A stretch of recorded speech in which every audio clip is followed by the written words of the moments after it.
Quand ils se sont perdus, Léo avait 6 ans et Nolan, son frère aîné, en avait 9. C'était pendant une fête foraine. Un samedi d'été, le monde, la musique, les rires, et soudain un instant d'inattention. Nolan lâche la main de Léo une seconde. Une seconde de trop. Léo disparaît dans la foule. On cherche partout. La police, les annonces au micro, les affiches. Rien. Les années passent. Nolan grandit avec un vide qu'il ne sait pas remplir. Il rêve de ce petit frère, de son rire, de ses cheveux en bataille, de ses chaussures rouges. Chaque année, il retourne à la même fête foraine, espérant, sans vraiment y croire. 10 ans plus tard, Nolan a 19 ans. Il travaille dans une librairie de quartier à Bordeaux.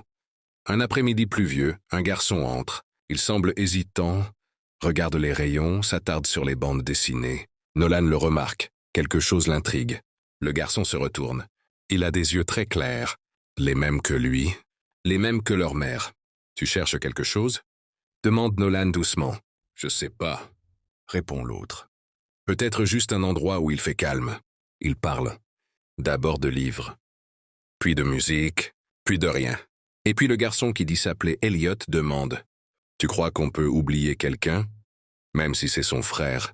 Le cœur de Nolan s'arrête. « Pourquoi tu dis ça ?» Elliot sort une vieille photo de sa poche. 2 enfants. Un plus grand qui sourit. Un plus petit qui porte des chaussures rouges. On m'a dit que j'avais été adopté à 6 ans. Mais je fais des cauchemars. Et lui, il revient toujours dedans. Nolan regarde la photo. Il tremble. « C'est moi, » dit-il à voix basse. « C'est moi ton frère. » Silence. Puis Elliot murmure.